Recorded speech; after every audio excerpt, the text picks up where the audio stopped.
What's that?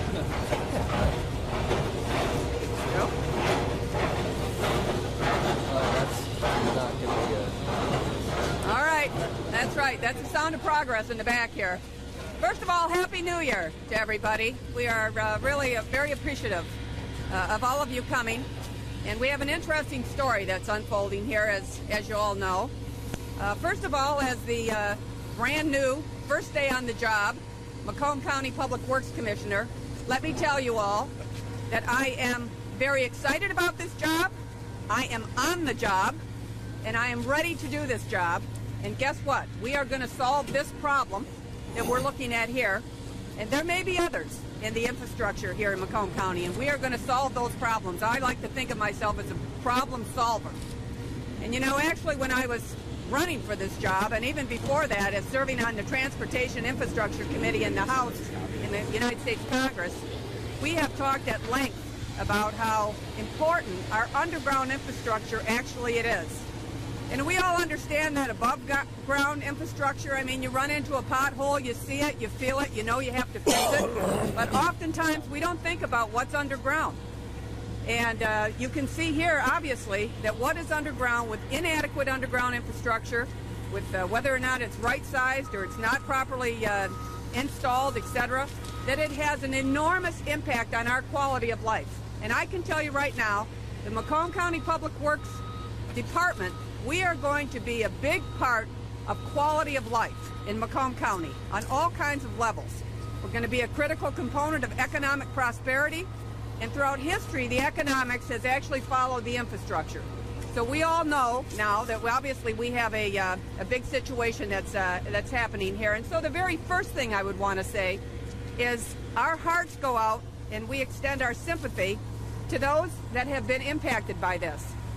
We're all aware, we've seen all the pictures of the several houses, one in particular that has been falling into this sinkhole, and others that have been displaced on Eberline Road right behind us here. People are out of their homes while we try to assess, understand the scope of this particular situation and what we have to do to stabilize the soils, make sure that people can get back into their homes as soon as possible and have some normalcy restored to those residents. For some of those residents, they're not going to go back into their homes. And again, we feel very, very sympathetic toward them. But I would also point out, and I think we all need to think about this, nobody has actually gotten hurt here. And so that is an important thing. Nobody has really gotten hurt here physically, and thank God for that. In regards to this particular pipe, this pipe was installed, as I understand it, back in the early 70s by the city of Detroit. And we've heard all kinds of stories about whether or not this pipe, which is about 11 foot in diameter, whether or not this pipe was the best kind of pipe they could have used back in the day. We've heard, of course, that it has not been, there's no re-rod in it. It's not reinforced pipe. So the pipe itself is suspect, I guess you could say. And then, to add insult to injury there, the pipe, I think, was installed in some very poor soil conditions, conditions that don't have the ability to really hold the pipe as it needs to be held up. We've heard things about whether there was an old riverbed down there. I don't know. Certainly, I think there's a lot of silt down there, running sand. We've heard quicksand. At any rate, whether or not the proper soil borings were done all those years ago, I don't even think the records exist anymore. However, we're aware that this pipe had a break in the late 70s. I remember that break. I live in Harrison Township on the Clinton River. I remember they were pumping raw into the Clinton River for a long time that year with that particular break. So that was a huge red flag on the field that this pipe was not in good shape. Then we had the huge sinkhole here in 2004. And again, we understand because of that this pipe is very suspect. Again, the pipe itself, the structural of the pipe, and also the soil conditions that are in it. In fact, I was talking to one of the fellows who worked out here in 2004 on the sinkhole, and if I could, sort of in layman's terms, basically what they had to do for that section of the pipe, which is just a stone's throw from here, is they built with concrete pillars, if you will, quite deep and then they built sort of a concrete bridge with a concrete saddle to lay the pipe in, to stabilize the pipe. That's not far from here. We may have to do something like that again to this section of the pipe. Now, for whatever reason, as I understand, in 2009, the Macomb County Public Works Commissioner decided to buy this pipe from the city of Detroit. And you might say that perhaps that decision was made. I'm only speculating here. I mean, obviously everybody knew there was problems here. Whether or not that pipe should have been bought, but if it was bought, he probably wanted to buy it so that Macomb County would have a better handle on maintaining this pipe, on inspecting this pipe, making sure we never had another sinkhole situation. Those are questions to be answered. I'm going to be looking into the inspection logs on this pipe, when the inspections were made, what kinds of inspections were made, what did the inspections tell us, the condition of the pipe, the integrity of the pipe, was there any maintenance? I don't have those answers today, but I'm telling you I'm going to get those answers. And we are going to be, as a department, let me tell you, throughout my public service career, I have liked to think that a marquee standard for me has always been transparency, has always been accountability. And you are going to have that. And I want the people of Macomb County and those that are impacted by this particular situation, but anywhere in Macomb County, to understand this department is going to be entirely transparent, and we will have accountability for all of that. So that's the history of the pipe, sort of in a nutshell. But now, going forward, and that's of interest, of course, but we got to look to the future here and what is happening and what we can do as quickly as we can. So as you know, this thing happened on Christmas Eve.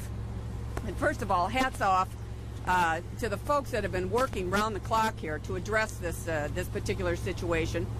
And they've been installing pipes and, pumps, etc., in case where they had to dump discharge into the Clinton River. They had to do that on one occasion, and I'm not sure exactly how many gallons went in, but that was a very heart-wrenching thing to have that done. We're all about clean water. We love our river and Lake St. Clair, and that's the last thing we want to do is dump raw sewage into it. However, it has to go somewhere. So you're either going to do that or you're going to let it back up into people's basements. Obviously, that was not going to happen. I will tell you now, going forward, that pumps have been installed to discharge again if they need to. Hopefully, that will not happen again. But now, one of the things I made sure has happened, and this will be part of our readiness protocol in this department going forward. We've now put in 2 different strategic locations in Clinton Township large quantities of disinfectant with booms so that we're going to be able to disinfect if they have to pump raw again into the Clinton River. And we want to have absolutely minimal impact on the environment. And in addition to that, they'll be able to, at the discharge points, and they will, be testing for any residual chlorine that might be there or E. coli in real time. So we're going to make sure we know what's happening, and if we have to discharge raw, and again, hopefully that will not happen. But if we do, we're going to be ready here, not only in this, but in any other situation going forward. As I say, this is going to be part of the readiness protocol of this new administration. So now, as we look forward here, they're building essentially, and the engineers have just briefed me on this. And so, if you have technical questions, I will have them respond to this. But they looked at several different options going forward here to build a temporary bypass to relieve the pressure off of this pipe. They had a couple of different configurations of how they might do this. They looked at maybe building a deep shaft. All of these kinds of things, and the consensus now going forward is they're going to be building about 3 parallel pipes that will be built along 15 Mile Road here in the road right away on one side of the road, and this will probably take perhaps a month in order to be able to do that. That's a temporary bypass. This is a long-term problem that we're looking at here, but in the short term, we need to do that to relieve the pressure in this pipe, so that a couple of things can happen. One thing that is happening as we speak and has been happening is, is trying to stabilize the area here so that the perimeter of the sinkhole does not continue to expand. And in addition to that, now they are really looking at how they can dewater this area, how they can try to assess exactly what is the scope of this sinkhole, and we may not be able to get to that for a bit of time yet. I don't think we understand what the scope of this actually is yet, because they've not been able to get down and, as I say, sort of dewater the area so that you can get the proper equipment down there to understand the scope of this. Nor have they been able to put TV monitors inside the pipe to understand, again, where the breaks are, the integrity of the pipe, exactly what we're looking at. Those questions may not be answered for a little bit of time here yet. But once they get the temporary bypass through, they'll be able to. We'll be able to tell you a lot more information about that. So we're feeling a little bit more optimistic today. We're getting some large pumps put in place, and they're starting to get ready to put this temporary bypass in. We're trying to minimize the impact as we, in every way that we possibly can, on the residents, on the businesses. We're going to want to, you're going to see that I'm going to be doing regular, very regular media briefs so that everybody understands as we're going along here, as I say, in a way of transparency and accountability. But long term, what are we actually looking at here? The first thing we know, it's going to be very expensive. We've heard a lot of numbers bounced around here. I don't know how much it's going to cost, and I don't know what the final fix will be. It's most likely going to be some sort of lining that will be necessary in this pipe. And, you know, the kind of technology that you utilize now to line these pipes is a type of polymer. New materials, sort of high-tech kind of materials that is utilized to line these pipes. And when you're able to line the interior of these pipes, you can actually, first of all, you strengthen the pipe, and you also have the ability to stop the inflow of these pipes of any kind of soil or water or whatever in the 80, almost to the 90 percentile. So it's very good stuff, but it's very expensive. It's very expensive. And so we're going to be looking at all of that, and we'll be getting into the design phase of actually fixing this as soon as we get this temporary bypass here complete within the next month. So how do we pay for all of this? I will tell you a couple of things. First of all, I had a conference call yesterday with the governor, and I asked the governor to put together a conference call with his state emergency management people. And we talked yesterday about some various things. This week, we're going to be meeting with the state emergency management and with the county emergency management, who, by the way, has been on site here 24/7. We have an excellent county emergency management team here. In fact, they've been recognized as probably the best in the state of Michigan. So that's all to the good for us. And they know what they're doing. But we got to put everybody's the best brains together in a room and start thinking about what we need to do going forward from an emergency management standpoint, if that will help us access money, help us access assistance for these folks. So whether there's a pot in FEMA, whether there's, you think about 15 Mile Road there, you know, you might be able to access some money from the federal highways, state revolving fund. We are going to explore every avenue so that we can help the people that have been impacted, so that we can negate the amount of bills that will be absorbed by the county and all of the communities that are in this drainage district, of which there are 11 communities. In addition to that, I've started to reach out to the congressional delegation, as you might think about. I've talked to some of them. I intend to ask, obviously, the two members of Congress whose districts this impacts is Sandy Levin, Congressman Levin here, and then also Paul Mitchell.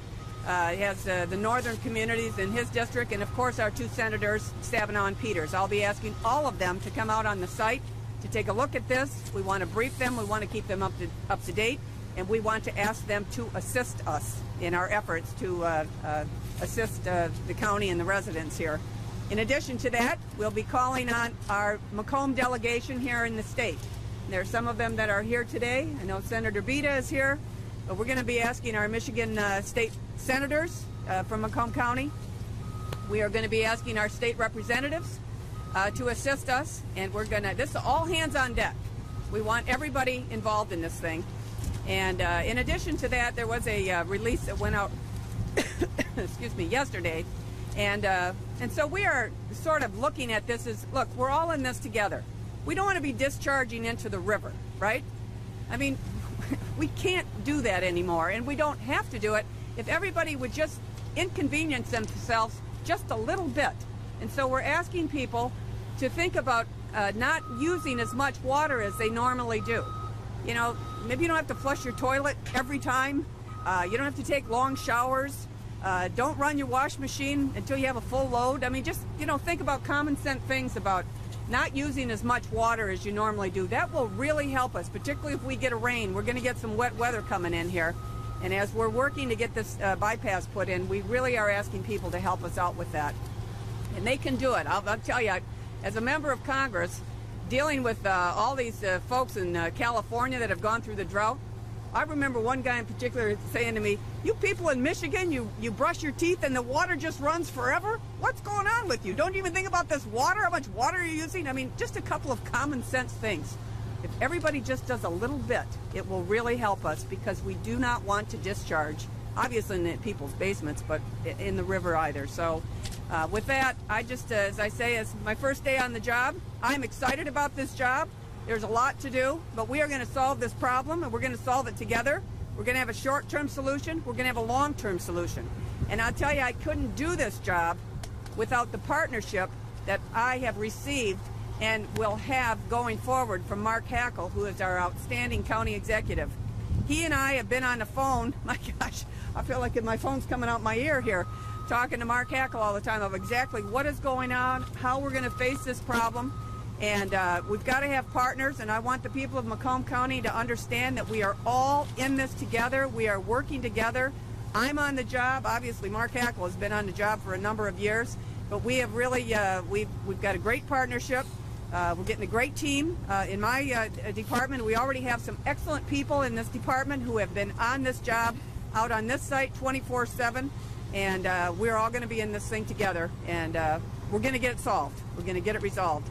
And with that, I'd like to turn this over now to our County Executive of Macomb County, Mark Hackle.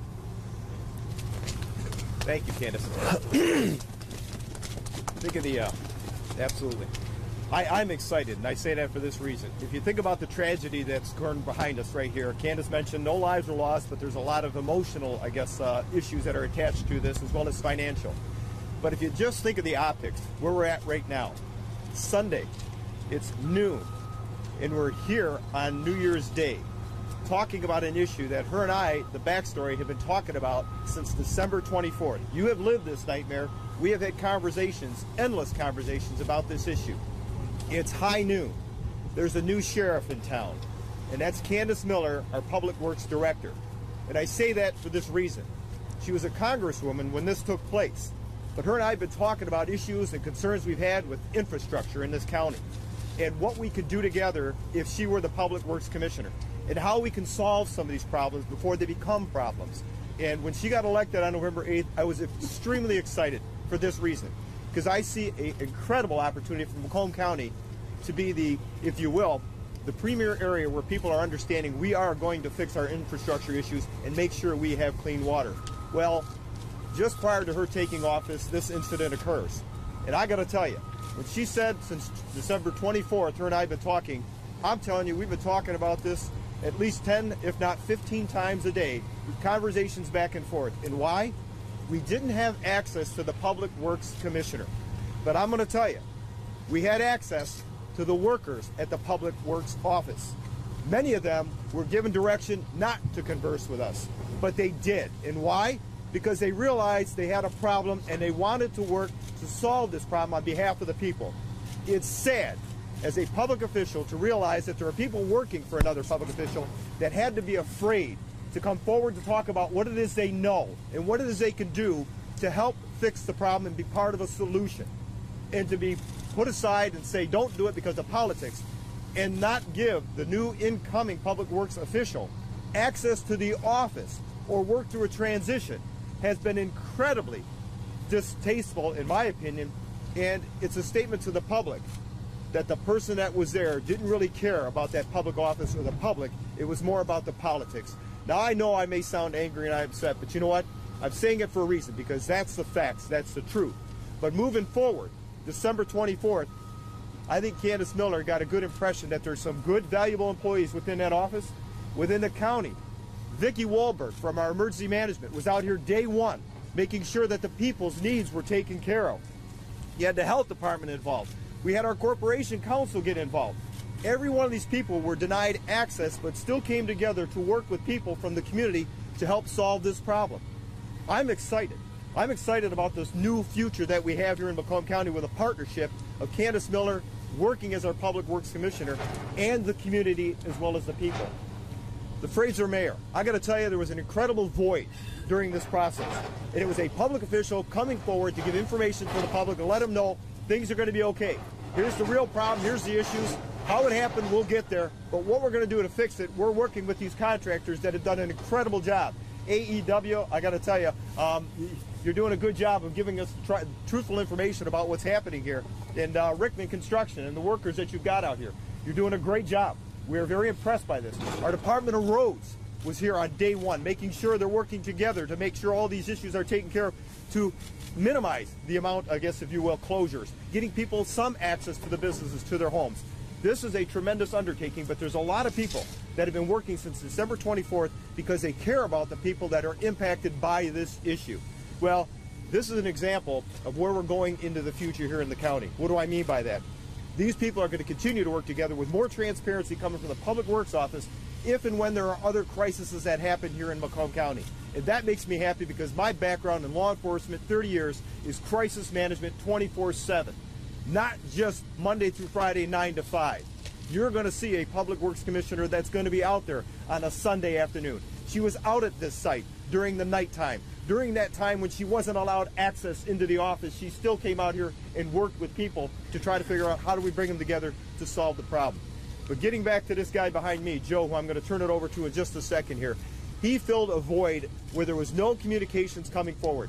People were questioning Candice Miller, saying, why did she come out and talk a little bit about this? The person responsible was the person who was the elected official to talk about this because they had all the information. We had what we called secondary information that we couldn't provide you, but you know what? In having that information, we were doing something about it. Well, this guy, Joe, the mayor of Fraser, was an incredible asset to the people out here, and I don't know if you know that, but I'm going to tell you, every day he was out here. Every day he was communicating. He wanted answers. He wanted to talk to people. How do we help these people? How do we get them the support they need? Even the simplest things about Meals on Wheels, he was talking to us about and getting us information, and we solved that problem as well. But this guy was the one that was out front talking to the media. You were looking for that information. He was trying to provide it as best he could. But now that burden has been lifted off his shoulder because the person that is going to be responsible for this moving forward is the Public Works Commissioner, Candice Miller, and she is going to give you that level of transparency and factual information as she gets it as best she can. But Joe, I commend you on the efforts in your council as well and what you're able to do for your residents out here in Fraser to get people the information best they could and take care of those people. With that being said, I'm happy as heck right now. It's high noon, and there's a new sheriff in town, and her name is Candice Miller. We're going to see a brighter future here in Macomb County with infrastructure. Thank you very much. Joe, take it away. Thank you, and thank you everybody for being here this evening.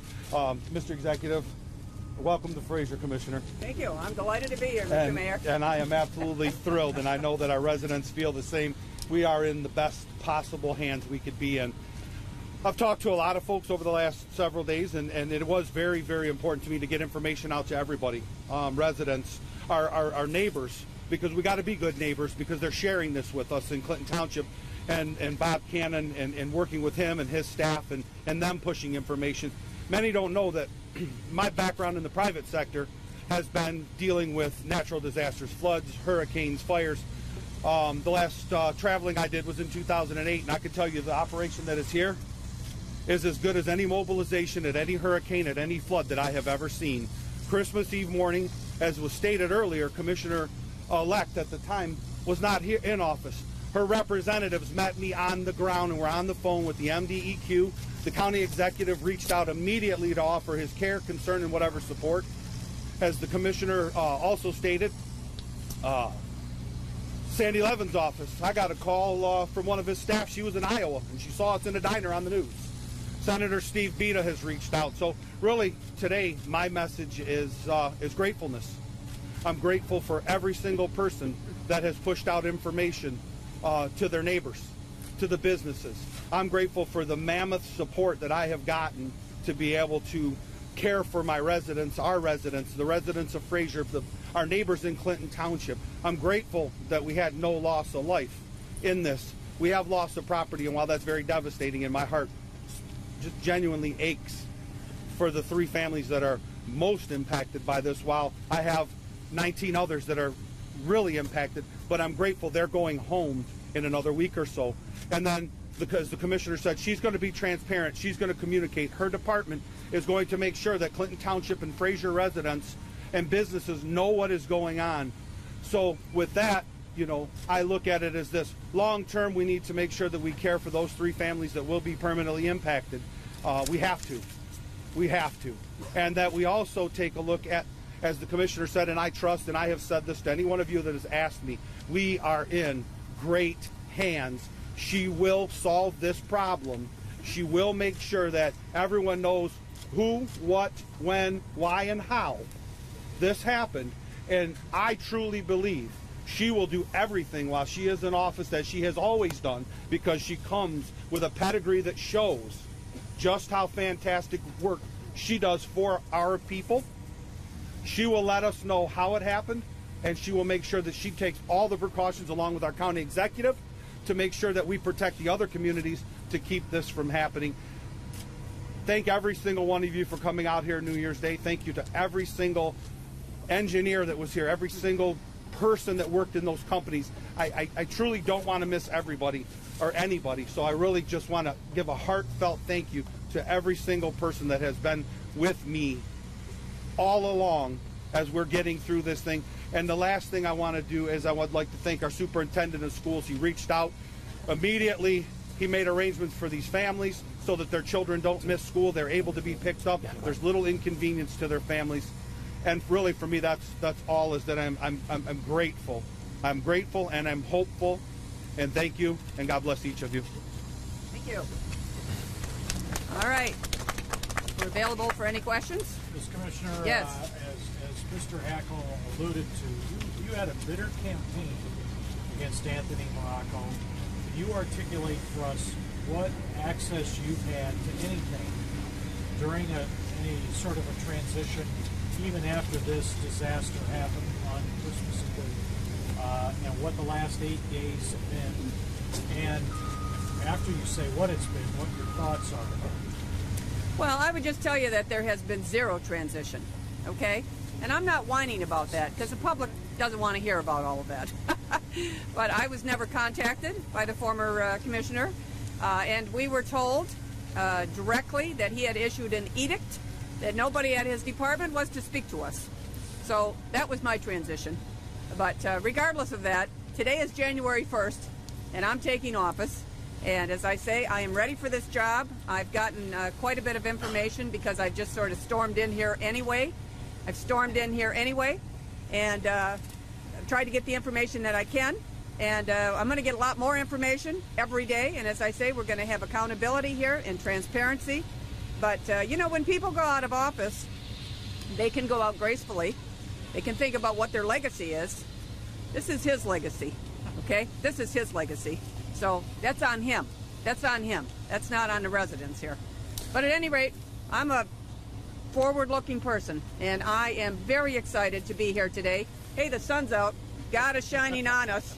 And in fact, my new press person, who is going to be Dan Heaton, he's been the public affairs fella for Selfridge National Guard Base for a number of years. And he's also an ordained minister, so he gave a sermon this morning before he came over to the. And I believe in the power of prayer.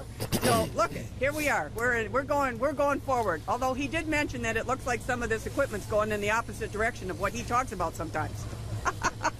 Commissioner, you talked long about the issues with the pipes and inspections and soil erosion, even though it was built by Detroit. Macomb County purchased this in 2009. Yes. So where will the liability fall? Who is going to take care of these homeowners and these homes? Well, that is all going to be discussed. Obviously, we own it. It's owned by the Macomb Interceptor Drainage District, which is 11 communities, and under the umbrella of the Macomb County Public Works Department. So we own this thing. So we own it. I don't know how else we can be any more clear than that. Well, you certainly could be, because there are homeowners standing around here whose homeowners insurance has already been denied. Will you take care of them financially? We are going to look at every, as I said, every avenue that we possibly can. for all kinds of assistance, whether that comes from the federal level, whether that comes from the state level, what we need to do here to buck up from the county level, and we are going to try to work with these residents to the very best of our ability. We're not going to let them hang out there. So is that a yes? Listen, it's my first day on the job. I don't know exactly where all of the various types of revenues might be able to come from, but I will tell you I totally understand what has happened to these residents, and I also understand who owns the pipe. So we are going to make sure that we do everything that we possibly can to make it right here for these residents. Mr. Hackle, you've been dealing with this much longer. Can you address that a little bit further? Because these residents, I'm talking to Mark, you've been working with this for at least a week now. I know you've had conversations with your lawyers and your team.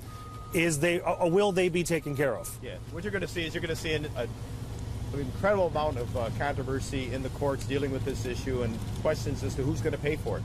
So whether it's going to come from ratepayers, whether it's going to come from insurance claims, I guess, that are going to come our way, I don't suspect that the homeowners are going to be left out in the dark without having somebody pay for the damage that was done to their homes. I seriously think you're going to see, whether it's the county, whether it's the district, somehow they're going to be recouped for those costs. I say that, let me add to that. There's been a challenge I've had over the last 6 years of trying to get information and better understanding of what goes on within Public Works. Recently, I had to FOIA the Office of Public Works for some documents on 2 lawsuits, and I'm going to say this for a reason. $5.3 million were spent of ratepayer money on 2 lawsuits. And as Candice Miller had mentioned, it was the Macomb Interceptor District. Those are 11 communities that paid for that $5.3 million in those lawsuits. That's 500,000 people that paid in their water rates, or I should say their sewer rates, for those 2 lawsuits. And the question was why? Because it wasn't their responsibility, and nor should we have engaged in any or either of those lawsuits. But yet, we paid for it as ratepayers. I live in Macomb Township. I paid for it as a ratepayer. I'm very upset about the fact that I had to pay for it. Now the question becomes, how do I get reimbursed for that? How do these homeowners get reimbursed for that? How do they get reimbursed for this? I don't have those answers, but we're going to get those answers, and we're going to try to find that reimbursement, because what had happened in the past was inappropriate, but one person had the autonomy to do it. And nobody was able to challenge that until somebody challenged him in an election. And now that that's happened, I am extremely confident moving forward there's going to be an incredible working relationship now with the Public Works Office, as well as the county, in particular myself, to try to find those specific answers as how do we pay that back and not allow it to happen in the first place. Speaking of, Commissioner, you had talked about the lack of inspections that have happened since this pipe was purchased. Are you frustrated that knowing we've had issues twice before that this pipe wasn't taken a good hard look at? Well, I'm going to find that out exactly when the inspections were done. As I said, I've heard that they inspected this pipe in 2010. So I want to look at the inspection logs. Was it inspected? Other than that, I'm not quite sure. What did they find? As I say, what did they find with the integrity of the pipe? What form did the inspection take? Did they televise down there? Exactly what did they find out? And what are the industry standards for pipe inspection when it should be inspected? Whatever your standards might be, maybe it's only 5 or 10 years, but if you've already had a red flag on the field twice with a particular pipe, maybe you ought to inspect it more than that. So we're going to be looking at all of those kinds of things as we go forward, and understand to the best of our ability what happened, what possibly could have happened, so that this would not, you wouldn't have had this sinkhole. But at any rate, that's looking back. We're going to try to construct all of the history of it, but we got to look forward, because this has to be fixed. You need a short-term fix. You need the long-term fix, because I'll tell you one thing. I'm not going to leave this for my successor, okay? My successor, whoever this is going to be, is not going to be standing out here in 10 years saying, my God, we got another sinkhole. That's not going to happen.